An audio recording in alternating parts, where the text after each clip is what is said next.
Welcome back to Rocket Talk. My name is Connor, your host for this particular episode, but don't worry, Johnny's going to be hosting real soon. Yes. Finally. Yes. So we've got a fantastic show for you because we have a guest. We sure do. Yeah. Do we? Johnny worked his magic and he helped us get a artist from all the way over in Canada, which actually now we're in Minnesota, so it's actually not that far away. Our next door neighbor. Yeah, basically America's hat. Gabocarina96, he's been on the show before. We got him back because we have a very special episode. We're going to be touching on the Game Awards, and then we're also going to be counting down our top movies and games for the year, as well as a little bit of 2020 trivia. So, hello, Gabe. Welcome. Hello. How you doing? I'm doing good. Thank you for having me once again on your podcast. Well, thank you so much for actually showing up, because the last guy didn't. Who's that? No, I'm joking. Okay. It's a failed attempt at humor. Luke didn't show up today. Luke didn't show up this fucking time. That busy guy. Yeah. Thinking that my family's in town, like as if that's an excuse. Yeah. Let's jump right into it, as Philip DeFranco says. The Game Awards happened, and so much was announced. So, Johnny, I'm going to let you take over this part, because you and Gabe actually stayed up to date on it, and I didn't. Yeah. Well, I loved it. The first thing we saw was. Well, I guess I'll start over, and I'll say that we knew in advance. Nintendo announced that they were going to be at the Game Awards. They were going to announce a new Smash fighter, and so they didn't last year, but they did 2 years ago with Joker. So I figured there's a chance that we're gonna see not just a Smash fighter, but we're gonna see a lot more after that. I guess my 26 years of experience with Nintendo got the better of me, and I was proven wrong yet again. that when Nintendo promises something, they're promising only that and absolutely nothing more. So I can respect it. Sure. But so we got a Smash character right at the beginning of the Game Awards, and we got Sephiroth from Final Fantasy. And I will say that I knew that Sephiroth was from Final Fantasy, but I'm a Kingdom Hearts fan, and so he had a cameo in the first Kingdom Hearts game, and so actually that's the game that I know Sephiroth from, is Kingdom Hearts, not Final Fantasy. So I'm a big fan. I'm not crazy about yet another anime sword boy, but I will say that I do respect this choice. I think that if we cut down on about 4 or 5 Fire Emblem characters, I'd be a lot more happy. But yes. Yeah, but what do you think, Gabe? I was about to tweet on Twitter when that happened that I would be mad, but since it's Sephiroth, everything is okay. Like, I was like, there's already a Final Fantasy VII character, and it's not even like a Nintendo licensed game, so why him? But it's Sephiroth, so I'm happy here. Yeah. I love Final Fantasy VII a lot. Yeah, I that's what I'm getting from a lot of people, is that, there's always going to be somebody that's upset no matter which character is revealed. But with Sephiroth, even though he's, you could say he's a lot like the other sword fighters, but he's really not.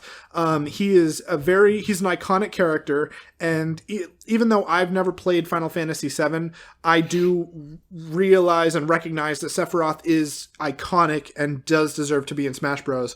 I'm very happy with it. I think that we also need more villains in Smash Bros. And so it's really nice to see yet another villain.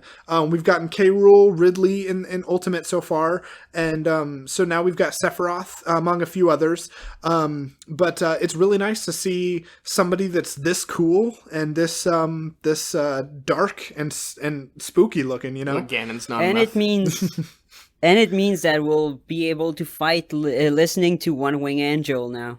Exactly. Mm-hmm. Exactly. Yeah. While we're talking about the important things. Yes. Yeah. I love the idea of taking down these really serious characters, like Sephiroth or Cloud, as Banjo and Kazooie. I think that there's something really funny about that. Yeah. Can we just talk about that fucking trailer, though? The trailer was very cool. Did you see the trailer? For Sephiroth? Yeah. Yeah. Yes. I did. Okay, so you know exactly what I'm referencing when a beloved character looked like he had been impaled by a 7-foot sword. Yes. That was actually, I mean, that was really, like, dark. I mean, which was their intention. Of course, they played it off in a cutesy way, but the fact that they just gave us that image, I mean, holy crap. Well, I mean, because it's the same image that we see, like, in Final Fantasy VII Advent Children, where Sephiroth actually stabs Cloud, and so it was the iconic shot, but instead with Mario, and of course he didn't stab Mario for real. Yeah. Well, I mean, I think if it would have been any other character, I mean, well, actually, there are only a select few characters in which it's just impossibly tragic that they do that to it. But I think, I mean, the fact that they chose Mario, basically the golden boy of Nintendo, like that, I think it really added to it. I think it's really cool. Even though it wasn't real, it is really cool to always have that image now that it's like Nintendo has gone dark, and they will, you know, they can always, fans will always remember this image as like the darkest Mario's ever gotten. Exactly. Before, which is impaled by Sephiroth's sword. So they did it. They had the balls to do it, and more power to them. I'll actually give them all the props in the world.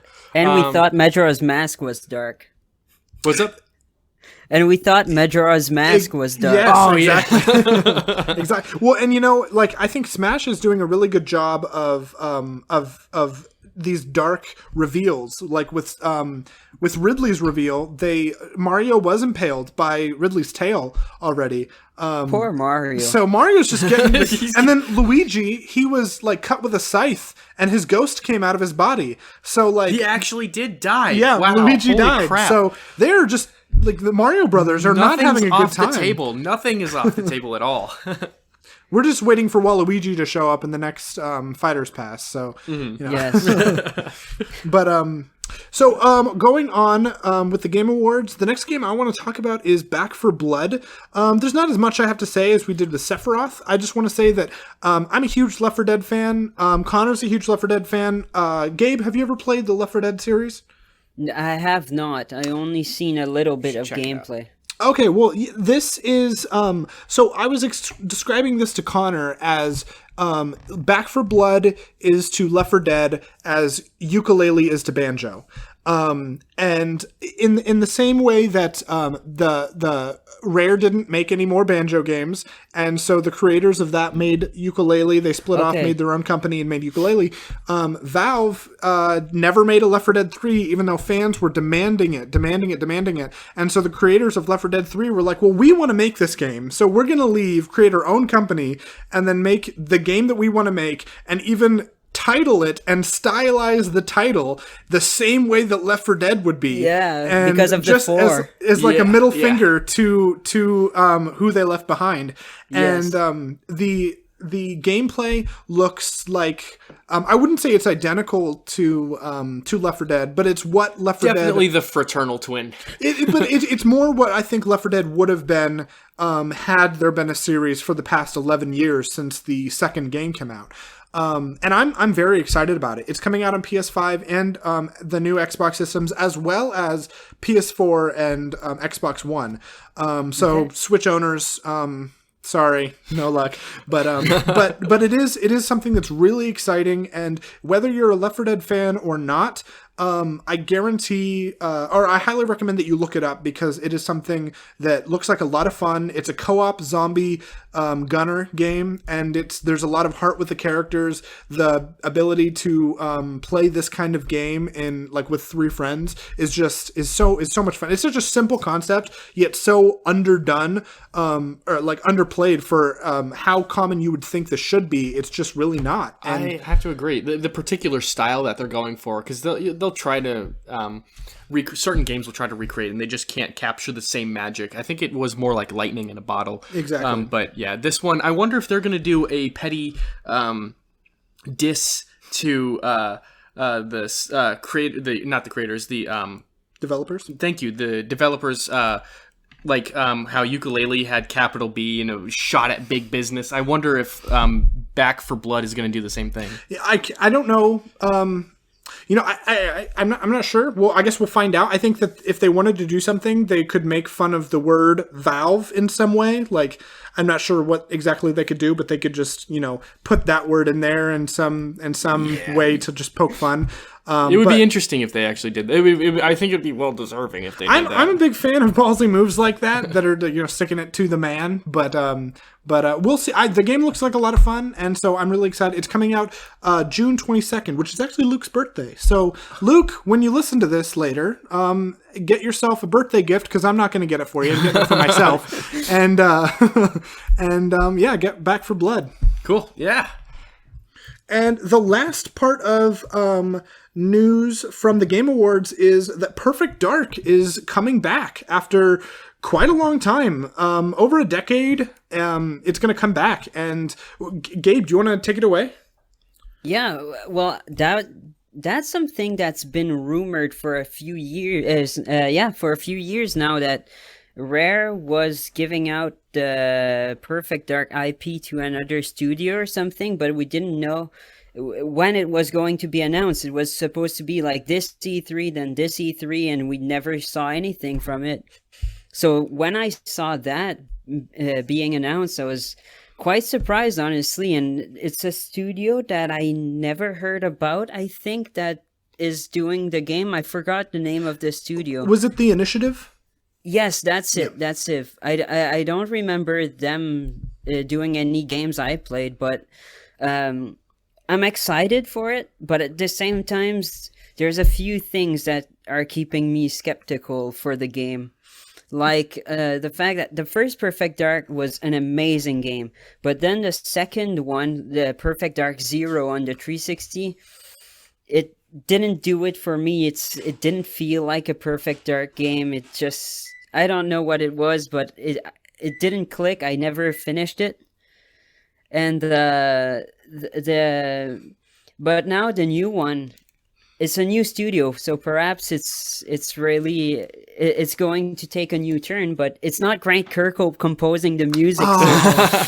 That's such a shame. So the classic soundtrack that is the original Perfect Dark probably won't be recreated here. So I don't know. I hope it's really good, but I'm not keeping my expectations too high. Well, maybe we can hope that because Grant Kirkhope isn't working on this one, that it's because he's so busy with all of the following ukulele titles that are coming out. Yeah, or Banjo 3. Or Banjo 3, yeah, hopefully. Yeah. All right, well, with that, let's move on into our next new segment. We haven't done this on the podcast before, but given the season and all, I thought since this god-awful year is coming to a close, it would only be fair to celebrate this with a little bit of trivia on just 2020 entirely. So we came up with some trivia questions, and Gabe's going to have fun here answering them as well. Just some trivia about big events that happened in North America specifically, unless you went global. I didn't. I don't think I did, no. We'll ask the questions, and whoever answers the most wins brownie points. Yeah. Let's go. Oh, yeah. So I deliberately made mine hard. How do we want to... oh, great. Sorry. Solid burp. I literally tried. How do you make a burp quieter? How do you want to differentiate who goes, like, buzz? I don't know. Yeah. Just answer it as quick as possible. Whoever gets it first, just only speak up if you know the answer. Don't go, Okay. Because that's what I'm going to do. I'm going to do that now. Yeah. Okay. So, in March, this NBA player got COVID, but didn't really seem to take it seriously as he jokingly touched everything in sight during a press conference to signify his lack of fear. Here are your options. Oh, okay, good. LeBron James, Noah Syndergaard, Rudy Gobert, or Andrew Wiggins. Andrew Wiggins. Guess. That's just a guess. That is not correct. Okay. I'll go with the first one you said because I remember hearing that on TV or something. I also LeBron heard, James. Was it LeBron James? It was not LeBron Okay. James. It was actually Rudy Gobert. Okay. And as a joke, because I knew you guys weren't interested in sports, I included a Major League Baseball pitcher.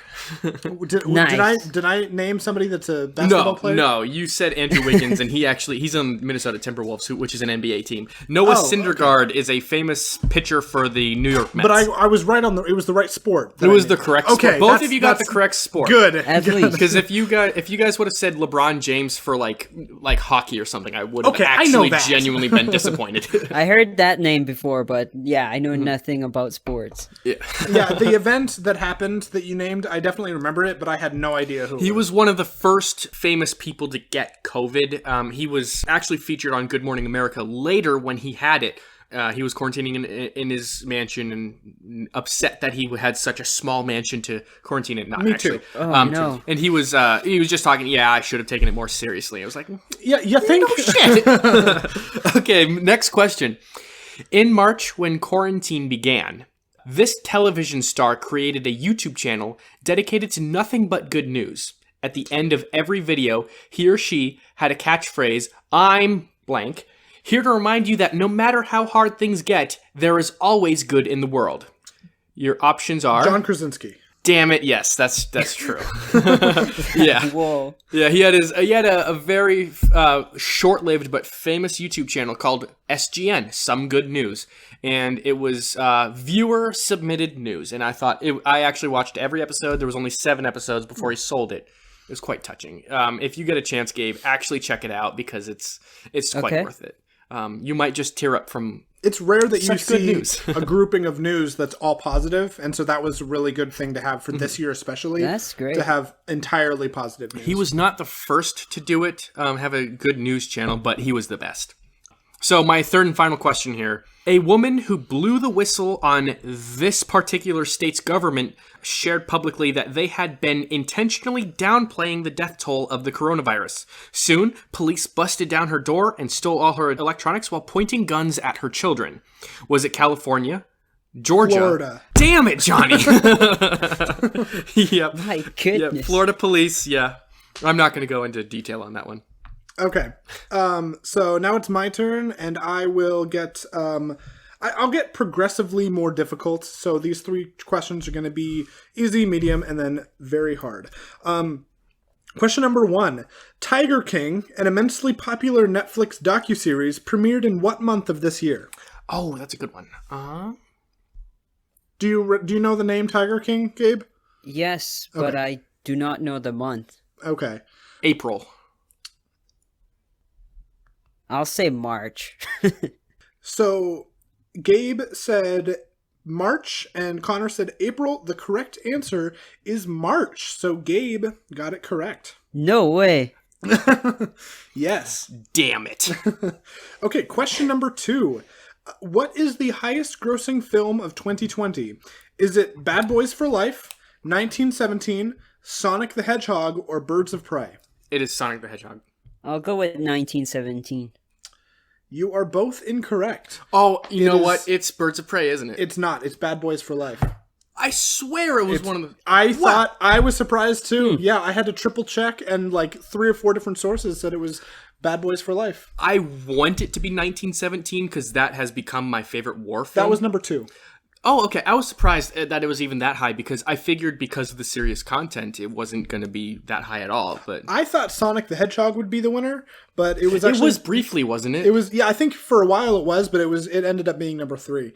And then my third question is going to be one that I can't imagine our 2 viewers would ever, or listeners would ever know. But this is a question That's generous. that both Connor and Gabe have an equal chance of not knowing. Okay. So, Okay. what was the date that our interview with Gabe was posted on YouTube? Was it April 1st, April 5th, April 9th, or April 14th? I'm pretty sure... I think I edited that one too, unless it was... I'm pretty sure I did this. April I'll go with 1st, 14th. You said April 14th? Yeah. And April 1st, 5th, 9th, or 14th? April 14th sounds correct to me, but... was the 9th? You said was it 9th? 1, 5, 9, 14. I'm going to say April 9th. It was April 9th. Yep. Wow. Okay. Yep. Okay. Ask me how I knew that. How did you know that? It was a complete fucking guess. Okay. I just That knew was it such a couldn't good- be first because April 1st. It's like I am like 99% certain that we actually recorded it on April 1st. Because I think I remember that being April Fool's Day is when we did that. And so I wanted to add that in because, yeah, it was such a... And also, thank you very much, Gabe, for being on our podcast. It genuinely makes my day when you do that because, I mean, anyone who has 3 zeros next followed by their number for subscriber count, just even acknowledging that we exist, seriously, that like warms my soul. Thank you so much for doing that because, I mean, also you're a really cool guy.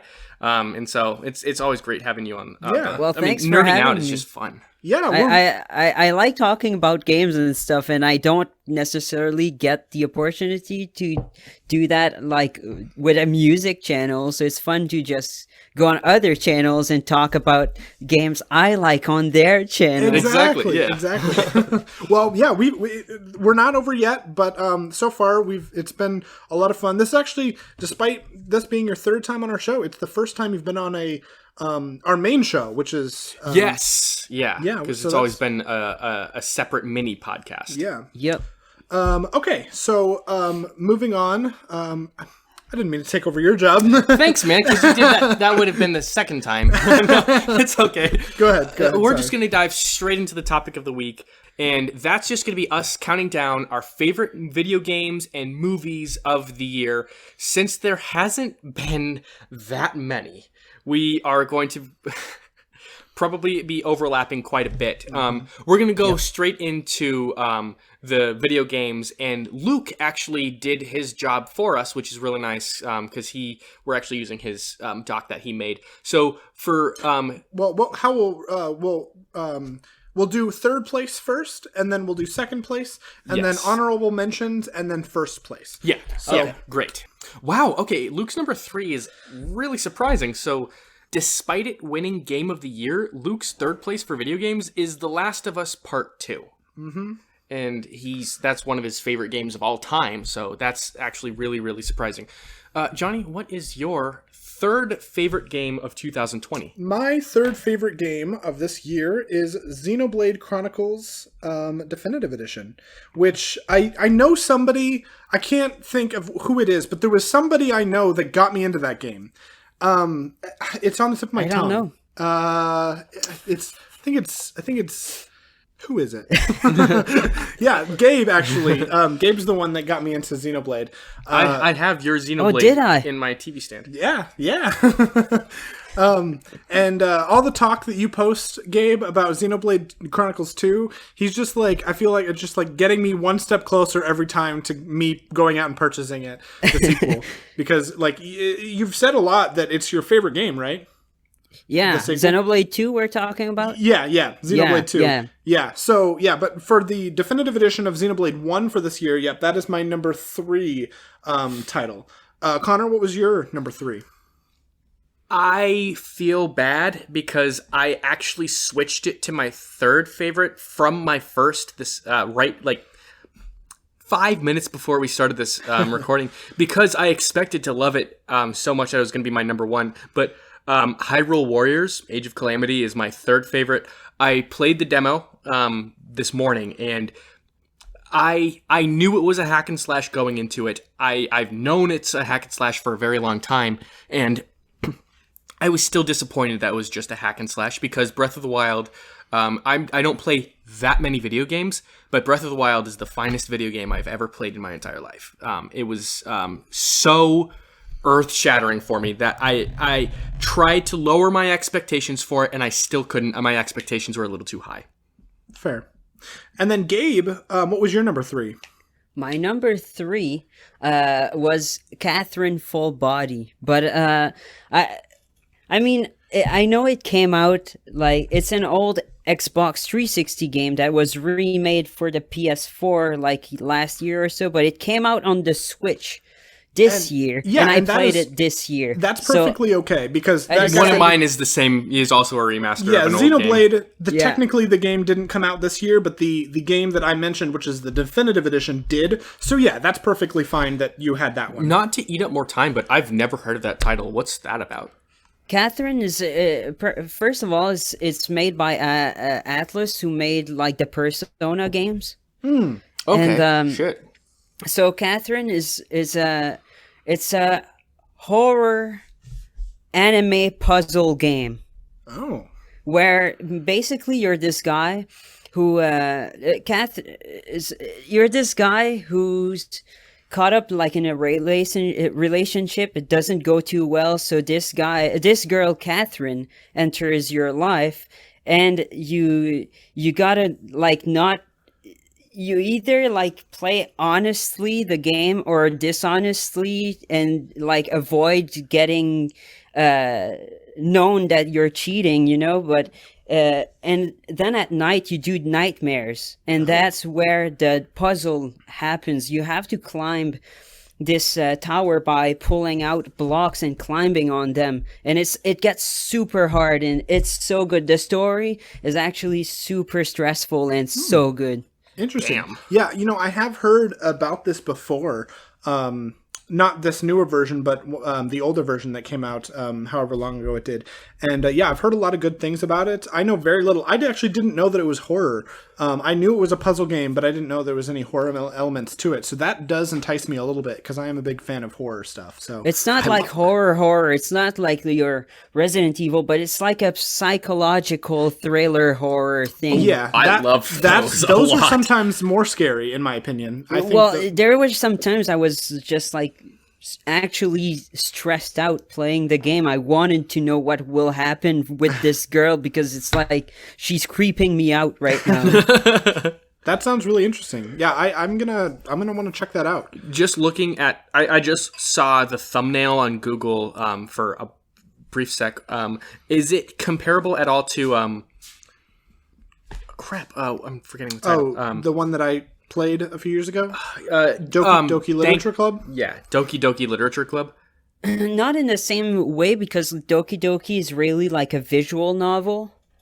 But this one is more of a puzzle game. But between each level, what I really loved about the game is that you're in this bar with your friends where you meet every night to have like a drink and eat pizza, and that's where like it's a little bit more of a you choose what to reply type of game. It's a bit more visual novel Okay. style, and then the nightmares happen and the gameplay happens. But it's such a good story, but I basically can't say anything without spoiling something. That's fair. So Yeah, no, I'm definitely gonna add that to my list of games I need to check out. it's really good.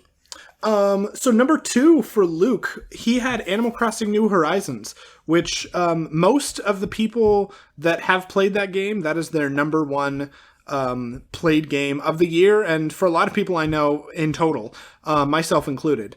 It is such an easy game to just get sucked into. I think it's really important that, I mean, I'm sure it was just a fluke, but it's really important that that game was released this year. Yeah, somebody described it really well as saying that 2020 is the best thing that happened to Animal Crossing, and Animal Crossing is the best thing that happened to 2020. And I think that is like, that's the perfect way to explain it, is that like this bad year and this really cozy game are the perfect match for each other because it's what we needed this year. Oh, agreed. And actually, I will say that in my top 3 list, along with Luke, my second is also Animal Crossing New Horizons. Animal Crossing is not in my top 3. It's not okay. Oh, wow, that actually is surprising. It's in yours though, right, Connor? It is not. Oh, it's not. Okay. What's your second favorite, Connor? My second favorite is Mario 3D All Stars. Okay. Yeah. See, the reason I didn't put that in my list is because even though Xenoblade is an older game, it was new to me. But Mario, I didn't feel right putting it in my list because nothing in there was new to me. But a lot of it was new to you. I'd only played, of those 3 games, I'd only played Galaxy. Yeah, so it's definitely really? worth, in a lot of ways, it's definitely worth being in a top 3 because I'm so happy a lot of people got to experience it for the first time. So, Gabe, what was your number 2?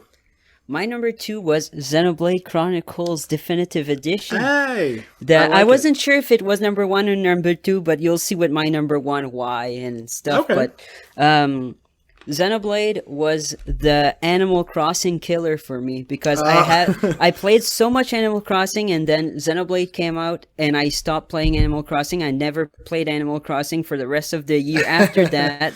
Damn. I 100%ed Xenoblade 1 this time around.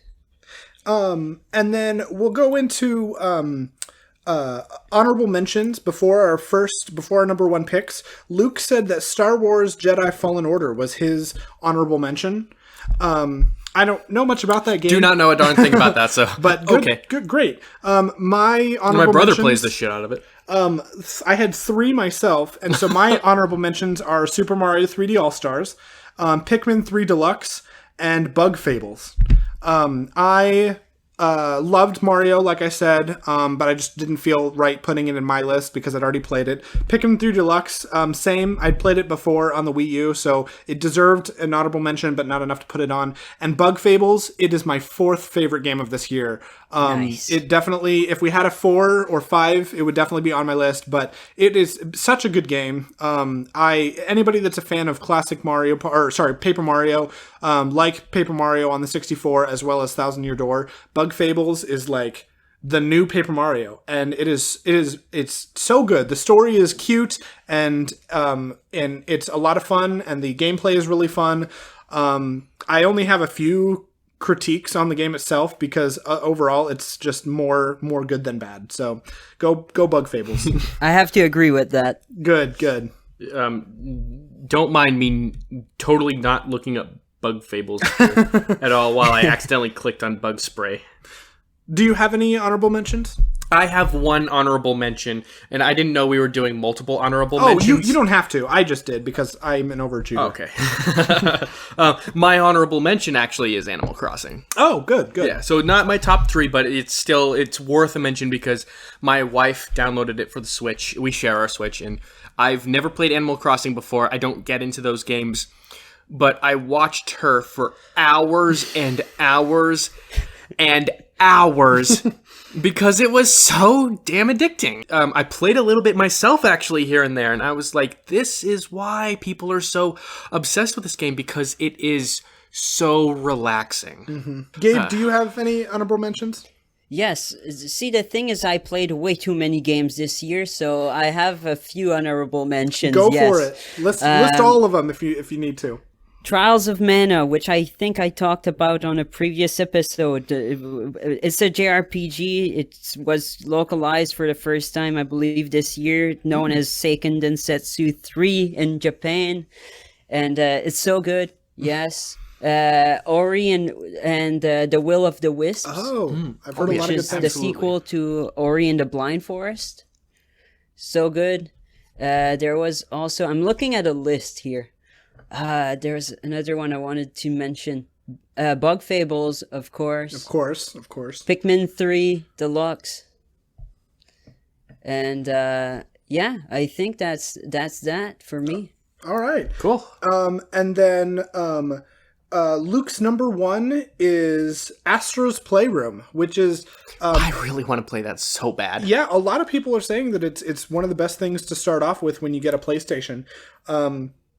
I don't know much about it other than Luke had a glowing recommendation of it. So when I do get my PS5, it's going to be something that I'm going to want to go through right away. I can actually dive into it a little bit. Astro's Playroom is nothing but fan service, and it's just a wonderful little platformer that really takes advantage of the DualSense controller, and it's just brand new technology, and it's one of the first games you should get to experience the new controller.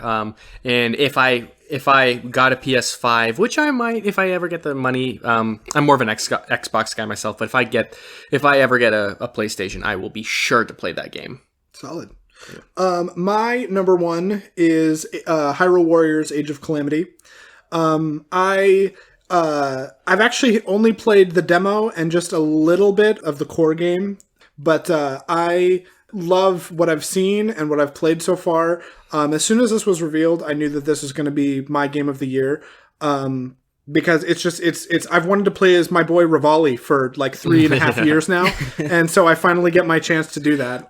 It's like, I mean, depending on how long it takes you, the demo is like anywhere from an hour to an hour and a half, so it's plenty of time to develop an opinion about it. So, and we do plan on buying it this weekend. So yeah,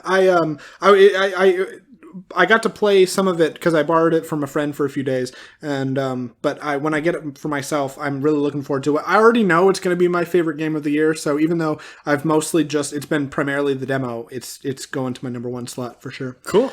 Connor, what about you? My number one game that I played this year was New Super Lucky's Tale. I played it on Xbox Game Pass, and it's a great little platformer. Gabe, have you heard of it before? I played it on the Switch earlier this year, actually. All right, yeah. And Johnny, you played the demo of it because it was one of Luke's recommendations. My recommendation. Was it yours? It was. Oh, okay, because it was Luke who actually initially talked about it in the old version of it in the it's podcast, one of our first episodes. It was one of my first recommendations for it, and then that's okay. Yeah, Yeah. So I played I actually played the full game, and it was fantastic. Yeah. My wife's played it too, and she's got the same glowing review. Loved it. It's really good. Gabe, what's your number one? My number one is Final Fantasy VII Remake. I wasn't sure between that one and Xenoblade, but since Xenoblade is it's a remake, it's like a full remaster. They remade the graphics and everything, but it's still the same old game I knew already. Yeah. While Final Fantasy VII Remake, I absolutely love Final Fantasy VII. It's one of my favorite JRPGs ever, and the remake just takes that game and like, even if you already played Final Fantasy VII, it's nothing like Final Fantasy VII, but in a good way, because it doesn't feel the same way. The gameplay is new, everything is so nice, the music was so good. So yeah, it's my favorite game. I've seen the graphical change for Xenoblade to the Xenoblade Definitive Edition, and I think that there's a lot of things that are improved. But if you go back and you play Final Fantasy VII on the original console compared to what it is now, it's like absolutely night and day. It's like I would say that the graphics have not aged. That's putting it nicely. But seeing it in a remake form, I've seen some of the stuff myself, and like I said earlier, I'm not a big Final Fantasy fan, though I might get that myself. It's so crazy to see how the graphics have where they've been to where they are now. So. Mm. And the story changed too. Like in the original game, you can probably like leave Midgar, which is like the beginning town of the game, in the first like 2 or 3 hours, maybe 4. But this game took me like 27 hours to beat, and that's where you leave Midgar. Wow. So there's a lot more content. So it's just part 1. Wow. And then, so all of this big, massive game that you play is just in Midgar, which took like 3 hours to beat in the original. Wow. That's amazing. Yeah. Damn. Is that on the Switch? Is Final Fantasy VII Remake on the Switch? No, the original Final Fantasy is playable on the Switch, like from the eShop, but the remake is only on PlayStation. Okay. Yeah, well, I am going to get a PlayStation soon, and that might be on my list of games I want to get. I've only ever played one Final Fantasy game before. I don't remember which one it was, but that is something that a lot of people are talking about. Mm-hmm. And especially with Sephiroth now in Smash, I need to know about the origin story. I need to know about Cloud and Sephiroth. What's going on there? I'm sure they're best buds. I'm sure they're best friends. Best friends. Yeah, the absolute best friends. What? Talking out their differences. Yeah, exactly. They have conversations like adults. They don't like to fight about things. No. Never. Yeah. So yeah, that's great. That's a really good list. Solid list. Even the very small amount of games, but I mean, I think so. I mean, just as good as any. Hopefully, we have more options for next year. That would be nice. 2021, I'm hoping is going to be a brighter spot compared to this year, but we'll see.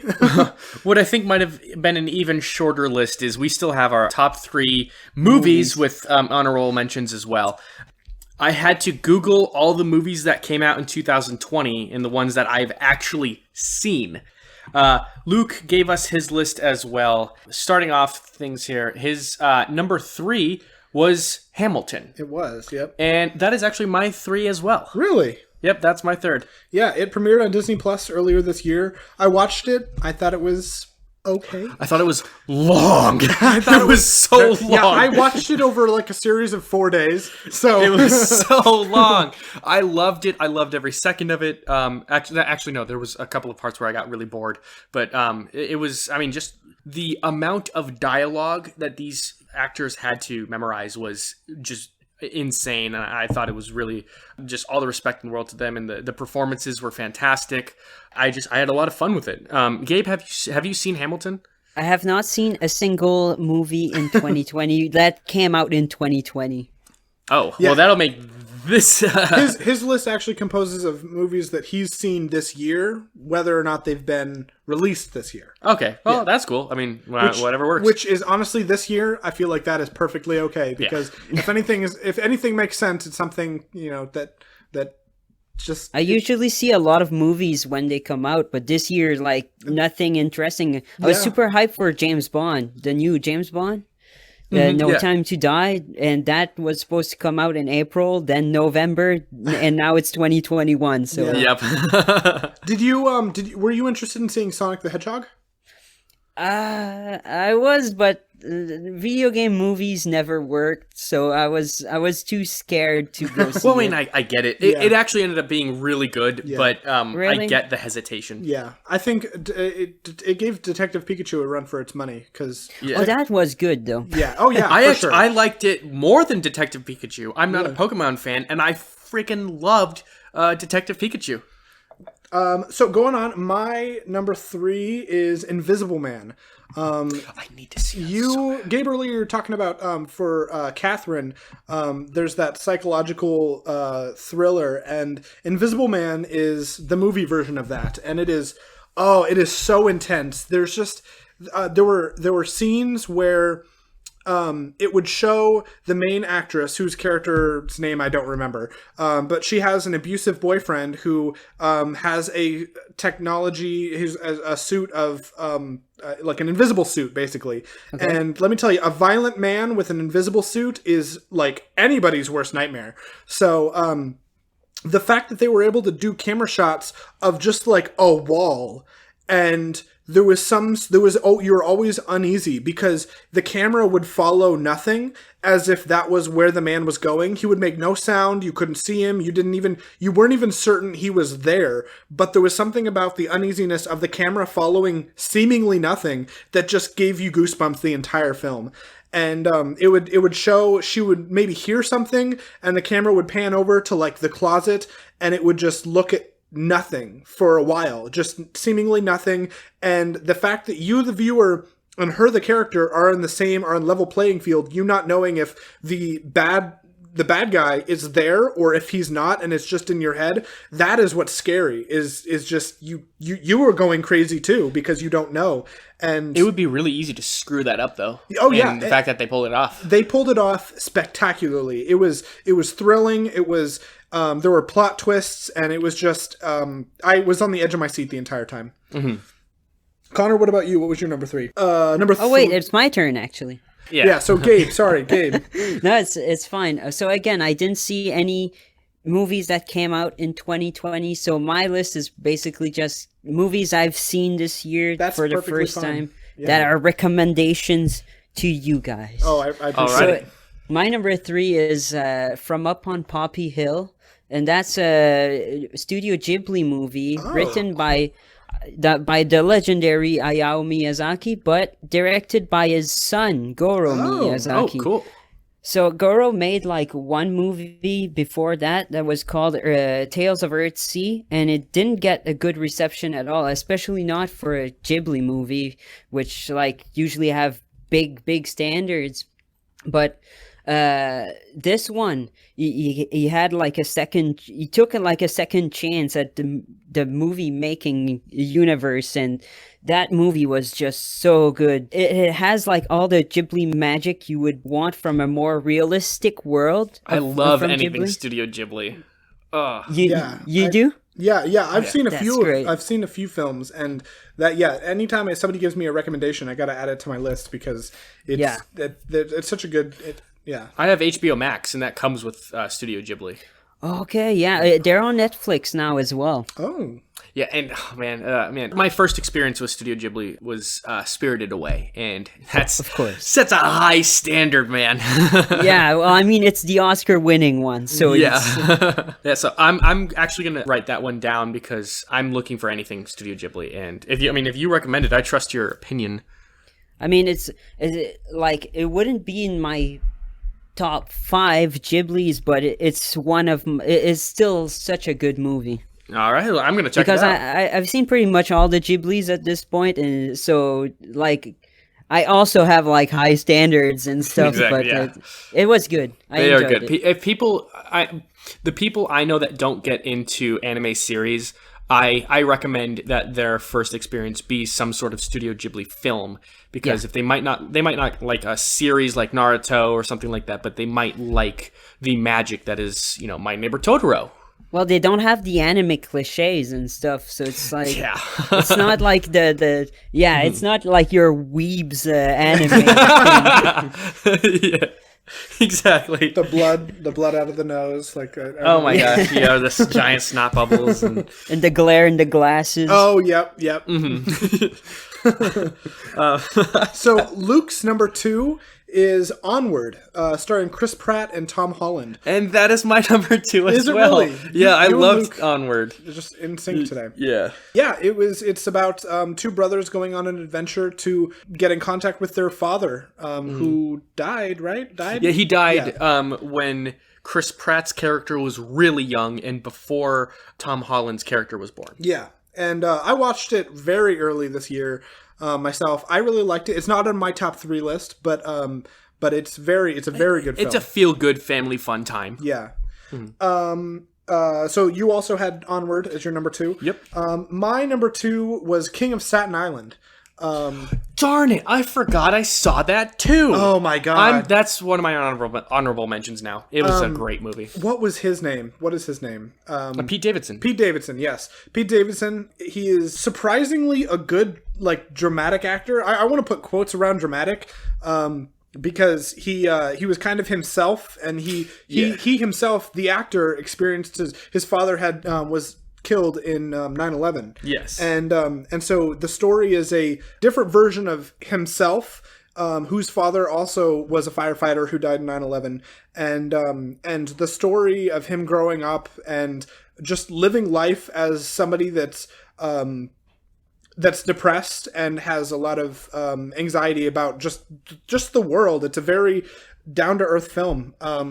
Yeah, it's actually got some really good actors in there too, like Marissa Tomei, who plays, I think, Tom Holland's Spider-Man's Aunt May, and Bill Burr, who's a really big stand-up comedian. It's really good. Yeah, so I highly recommend King of Staten Island. Gabe, if you've ever heard of it, or if you haven't, it's very good if you wanna cry and laugh as well, and laugh, and feel like a scumbag for laughing at certain things. Yes. Okay, I have not heard of it, so that's nice. Very good. It's not exactly the biggest. If 2020 would have been a fleshed out year for movies, it wouldn't have been up there like in one of the most well-known movies. Yeah. Gabe, give us your number 2. So my number 2, which could also be a number 1, but it's my number 2 for now. It's Tokyo Godfathers. And it's, I know what you're probably thinking, like Godfather, like the movie Godfather. Oh. No, this has nothing to do with that. It's a Satoshi Kon movie who made Perfect Blue and Paprika. And it's a animated movie again. And it's essentially like 3 homeless people. There's like this one grumpy guy, and there's like this one queer, and there's this one orphan, like 16-year-old orphan, and all together on Christmas Eve, they're like in the dumpsters and like searching for things, and they hear a baby crying in the dumpster. So now they gotta take care of this baby they just found, and they try to find like the parents and like what happened, and while like all of that is happening, it's super funny. The movie, like the queer is like, no, it's my baby now and stuff like that. It's super funny. It's super. I really enjoyed it. I actually rewatched it like another time and maybe another time after that since I watched it earlier this year. So I highly recommend it, especially at this Christmas time. Good. Yeah, it sounds good. Is it something that's also have like, is it a tearjerker as well, or is it a comedy? No, it's a full on comedy. Okay. It's super funny. Good. Yeah, I'll look into that because that does sound like something I haven't heard before. So that's good. Moving on to honorable mentions. Yes. Luke saw Moana for the first time this year. That's not a new movie, but it is something that he saw this year, and so he wanted to let us know that that's Moana. It's 3-4 years old, something like that. Yeah, it's about 3 or 4. I watched it when it first came out a few years ago, and then I watched it again earlier this year, and it is very, like, it's sad. It's got like it actually is kind of sad. Yeah, it's a like, I think the overall the movie is uplifting, but I think the part with Moana's grandmother passing away and being her guiding like spirit animal as a stingray is a part that always gets me in the feels. Plus, Dwayne "The Rock" Johnson's song "You're Welcome" has gone quadruple platinum. Just saying. Oh my goodness. It's quadruple platinum, going gold. Getting your record to go gold, that is hard. He went quadruple platinum. Wow. And he's Insane. not a singer. Have you My seen... favorite song from that movie is "How Far I'll Go." Oh my gosh, yes, very good. That is such a good. Good one.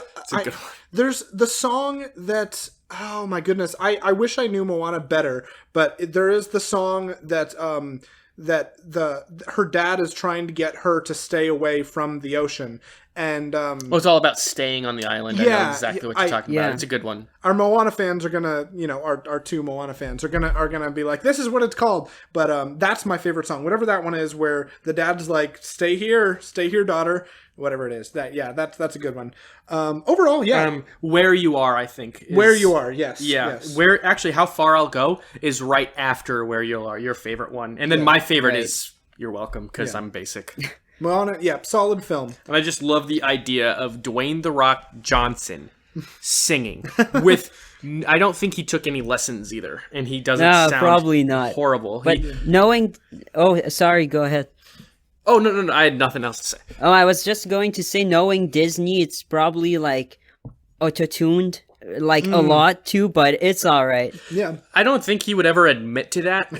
I think in an interview he said, "Oh yeah, it totally wasn't." But I mean, come on, dude! Like, Disney is known for auto-tuning. You've never taken lessons before. You're a professional wrestler by not as much anymore, but like, Yeah, you had auto-tune, you had help of some sorts. So my honorable mentions, I have 3 that I listed. Birds of Prey is one that I felt was a solid film. It's a Harley Quinn film that came out earlier this year. It was good.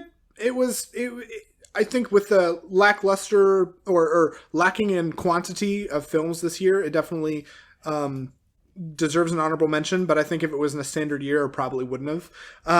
But my other 2 films are very good. The Devil All the Time is also starring Tom Holland.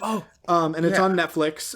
Very solid film. It's it's a drama. I don't know how else to explain it without giving away the plot, but it follows the different people in a town and how their lives all come together in just insane ways. And there's a lot of bad things that are happening. There's murder. There's a lot of bad stuff in this town that happens. And This is Tom Holland's first non-Marvel movie, right? No. He's been another. Yeah, he was in the not the Deep. Something. He was in the something. And, okay. Yeah, there was a flood, and he was like 12-year-old Tom Holland, and he was like, But anyway, the last film that is getting an honorable mention from me is I'm Thinking of Ending Things, and it is the most bizarre film I've seen in years.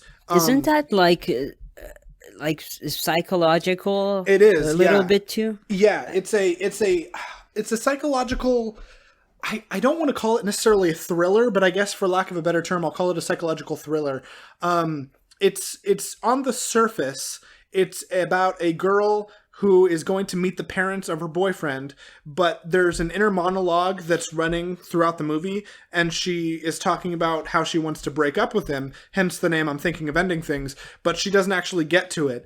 And so as the movie goes on, it just gets weirder and weirder, and you feel like you're tripping. You just feel like you've taken, something wrong and the wrong medication, and just weird things happen. Scenes cut, the cinematography of it cutting from one scene to another, just like that, and you going from one room to another, and it just kind of makes sense. You're following this girl as she's going around the house. She's upstairs and then she's downstairs, and then she's watching people pass through time right in front of her, as if 5 minutes have passed for her, but 20 years have passed for her boyfriend's parents. It is crazy, and it's one of those movies that you watch so you get to watch it a second time and then see what everything means. I watched it. I went on YouTube and I went down the rabbit hole of watching like hours and hours of like, what does this mean? Videos. And then I rewatched it again, and I got more and more context of what the little details meant. If you're a fan of movies like that, then I highly recommend it. It's on Netflix, called I'm Thinking of Ending Things. But yeah, those are my honorable mentions. Connor, did you name yours? I am about to. Okay. So King of Staten Island is one you said, and I forgot that I watched that this year, and so that's one of mine. I have two more honorable mentions. One is on HBO Max called Class Action Park, and it's a really, really good documentary, very humorous documentary about a theme park in New Jersey that killed people quite often, and the owner got off completely scot-free. Wow. With the exception of some lawsuits here and there. He got sued hundreds and hundreds of times, and only a few went through. Because he had some of the local politicians in his pocket. What? The rich getting off scot-free? What? That never happened. Oh, yeah, not in America.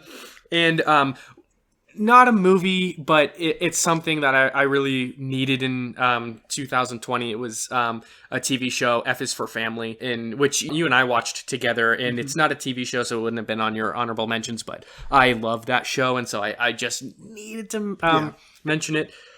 And yeah, so those are my honorable mentions. What about you, Gabe? What are your honorable mentions? I'm just gonna say that I saw Blade Runner for the first time this year. Which one? The first one or the new one? The original, the good one. The good one. Good one. I thought the newest one was amazing too. It was amazing. The new one as well. I just mean like the first one is where it started. And of course, and perfect. Yeah, Harrison Ford. I feel bad that I've not finished the first one. I've watched the first half hour of the original one, and that was after I saw the one with Ryan Gosling in it. What? And I just the second one has such good sound design. I was blown away because I was an audio student in college, and like it was just so damn good. I want to watch the original. Yeah, I've never seen it, but after the sequel came out a few years ago, it got me really interested in going back and seeing what it was all about. Well, the sequel, it's like even better if you've seen the first one. I saw the first one, and then I was like, oh, there's a sequel, so I'll watch the sequel as well. So I guess those are my honorable mention. Watch Blade Runner 1 and 2 if you haven't seen it for some reason. All right, and then Luke's... if you know Luke, then it's no surprise that his number one movie of the year was Sonic the Hedgehog. Sonic is his favorite game series of all time, so a solid movie, a solid video game movie being about Sonic, it's just a no-brainer. So many people loved it. I loved it. I think this, and like we talked about earlier, Detective Pikachu being the only video game movies that I can think of in recent history that have actually been good. So yeah, Sonic, and actually it is number one on my list as well. So. And mine. And yours. Okay. Yep, it's number one. So yeah. So Gabe, I'm guessing you don't have Sonic the Hedgehog as your number one. No. But what?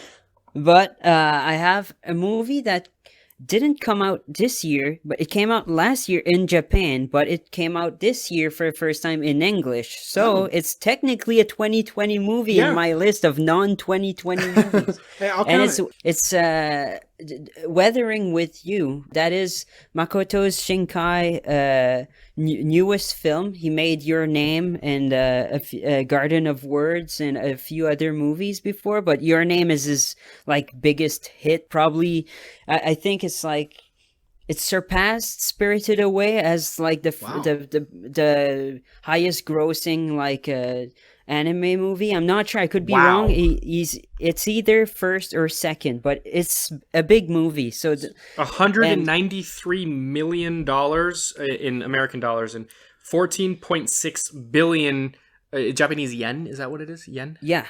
Yeah, 14.6 billion yen. Wow. So he had a big pressure on him to make another movie, because you don't simply make a masterpiece and come back with something that is, a lot of people would be disappointed. And I think he really kept the quality of work that we know Makoto Shinkai for. And it was such a good movie too.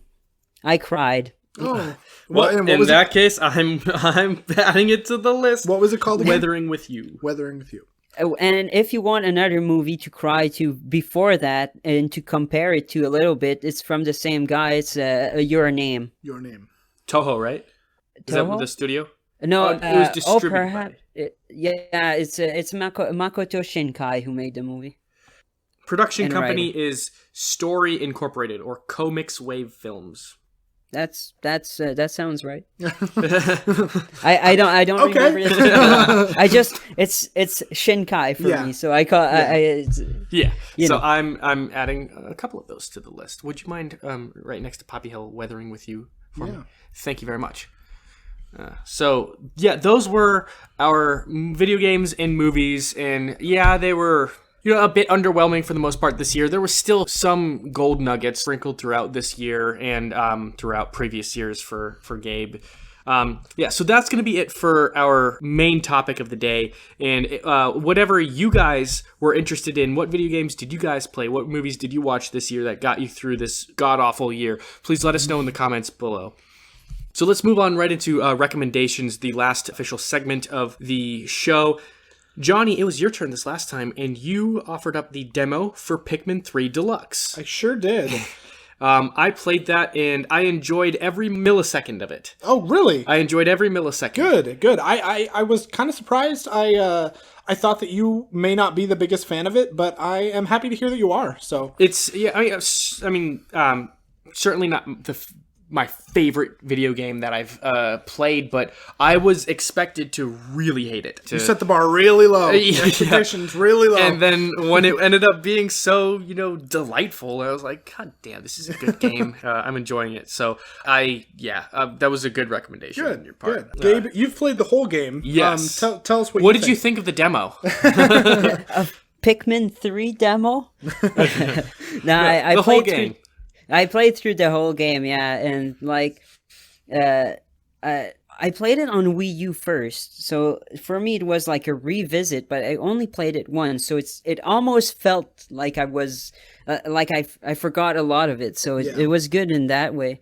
But for me, I beat the game in about, I don't know how long it took, but anyways, I have nearly 40 hours on the game now, just playing, because I did the challenges after that are kind of complicated puzzles, and then me and my girlfriend cannot stop playing the multiplayer bingo battle mode.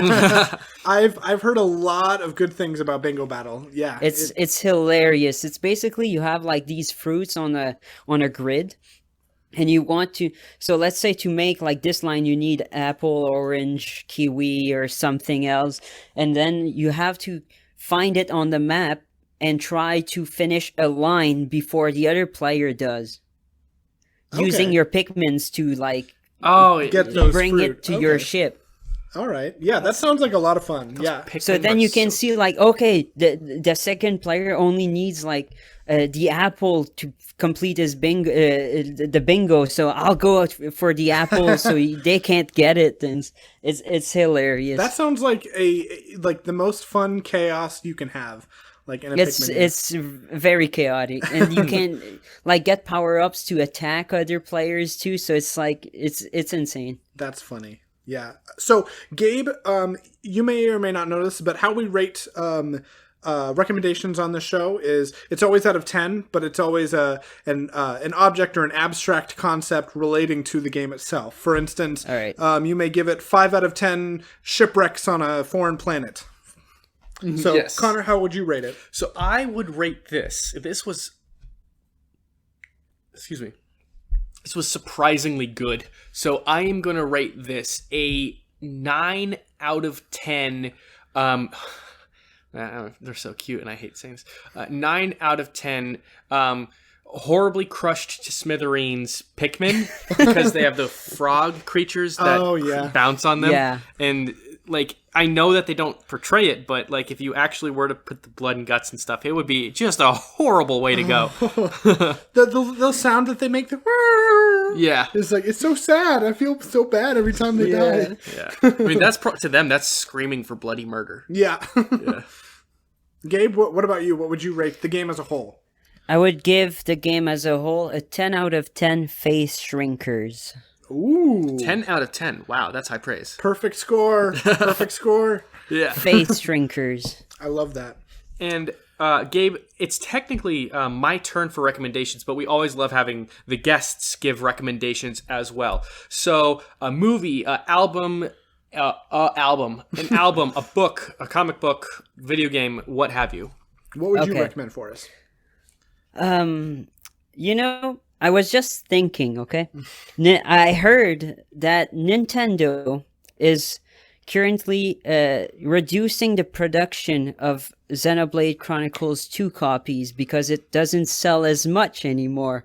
So if you guys, anybody out there listening, can find a copy, get the copy before it's not sold anymore, and then you have to pay for like $200 on eBay or something, and get it and enjoy this wonderful game. That's my recommendation. Good. All right. Xenoblade 2. Xenoblade 2. All right. I will get there eventually. I promise you. I will get there. I just played Breath of the Wild, and there was some extra content that like falls from the sky that's tied in with Xenoblade Chronicles 2. It's like an outfit, and as soon as I saw it, I was like, that does look like a character, like Link is dressed up in the character's armor. And I was like, that reminds me of Xenoblade. So that makes perfect sense because that's where it's from. And it's like, Gabe, you're everywhere. Everywhere that I'm playing this game. It's like your voice is just there in my ear, like, play I'm game. everywhere. Everywhere. Oh, man. So... Please watch this, guys. It's so good. You have to. Gabe, you technically don't have to, but you should. This is my favorite movie of all time. My top dog, number 1. Then number 2 is actually so low compared to this being my top dog favorite movie that the number 2 space should actually be the nothing between 2 because it's so large. It's The Shawshank Redemption, which is on Netflix right now. I love The Shawshank Redemption. It's so good. That's my recommendation. Go watch it. Have your mind blown by how excellent the performances are, how soothing Morgan Freeman's voice is. So that's my recommendation. And keep in mind that for the next 4 episodes, we're actually going to be recording each 2 together in close proximity. So in our next episode, we will not be reviewing Shawshank Redemption. It'll be 2 episodes from now. And then the same thing for the 2 episodes following that. So this will be the one time because we want to spend quality time over the holidays that we're pushing everything together so we can spread it all out and not miss a single week. So we can enjoy our holidays this year. Yeah. We work hard. We sure do. We work hard geeking out about video games and comic books. Oh, and no. movies. We have to do two podcasts a week for the next 2 weeks. Dang, we got to talk about what we like, our own interests. Oh, no. Dang it. So difficult. Yeah. So that's episode 43. Guys, thank you so much for listening. Please don't forget to like, subscribe, share this if you like it. Please thumbs down if you hate it, but don't actually. Just ignore it if you don't like it. And yeah, you can find us pretty much everywhere. Anchor, Spotify, YouTube, Apple, I think Apple Podcasts as well as others I'm forgetting. So, yeah. Luke usually does this part. If that was not obvious, Yeah. we're a train with we're a wagon with 3 wheels when Luke isn't here. So it's like we're Keep thumping into the right side. thumping around. Yeah. So. So yeah, let's pay some bills. This podcast is sponsored by Anchor, the easiest way to make a podcast. Visit anchor.fm to start your own. This podcast is also sponsored by BuyLightFixtures.com. Visit BuyLightFixtures.com for a trusted source of quality lighting products for your business or home. A humongous thank you to Tom Taylor from Tailored Beats for the intro and outro of this podcast. Follow him on SoundCloud at soundcloud.com/Tailored Productions. So again, you can find us on Facebook, Twitter. Please, like us and follow us. And all that jazz. I actually did record my new show, Moving in Stereo. Tyler and I were talking about Pearl Jam's hit song, Jeremy. Unfortunately, when I posted it, the audio wasn't working, and it was the very first time I was using a video editor since college, so it's been a long time. Please go and watch that, listen to that when it's up. It's up on Anchor right now. Unfortunately, on YouTube, I had to take it down. So, we recorded a PlayStation Mini as well. Xbox Mini has been up for quite a long time, but we finally got the PlayStation equivalent. Blake File, our buddy, was able to join us for that one, give a quick review about the new tech and some of the new games that are out. So that's up on Spotify, Anchor, Apple Podcasts, and YouTube. Go check it out, and then follow Blake on social media. So we're going to be having plenty more content coming out. I know that we're squishing this all together, but we're going to have a Christmas special. That's going to be awesome. Please join us for that. Then it's going to be my birthday, my 25th. So I'm going to be the special guest for our... We've done nerd backgrounds before over Luke around his birthday and myself over my birthday. So now Connor's birthday, he shares the day with New Year's Eve. So we're going to do a nerd background on Connor as well. Connor's New Year's Eve baby. So we wanted to separate. This episode is obviously about the entire year, and so we wanted to separate Connor's day because it is Connor's day. It is not the New Year's Eve day. And you know what's the worst about having a New Year's Eve birthday is everyone's counting down to the end of my birthday. They are. Every Everyone's year just they're like, like "I can't excited wait for it to be over." It's like it's almost the end of Connor's birthday.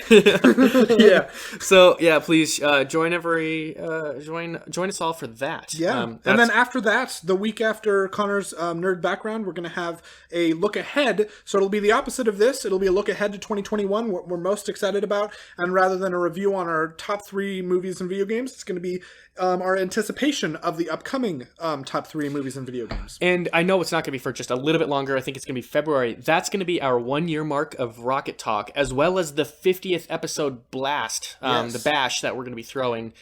So please stick around for that. Everyone, have a Merry Christmas. Have a Happy New Year. Gabe, thank you so much for being on. I hope that you have a great Christmas and New Year, or Hanukkah if you celebrate that. It was the first day of Hanukkah yesterday. So, Gabe, why don't you tell us where we can find you at? I'm Gabocarina96 everywhere. Essentially, I do music covers on YouTube, and I post about music and games on Twitter, Instagram, and Facebook. And I know that you're hurting for subscribers so much, so everyone please go like and subscribe to his channel. Please, he's desperate. The best we can do right now is offer Gabe's small channel from all of our 25 subscribers. So, all of you guys, I know that if you want to help a smaller channel out, go and take some pity on Gabe. He's really limping across the finish line. He's having trouble. So please go and help him. So, all 2 of you, if you wouldn't mind, that'd be great. Yeah. All right, so we'll see you guys next time.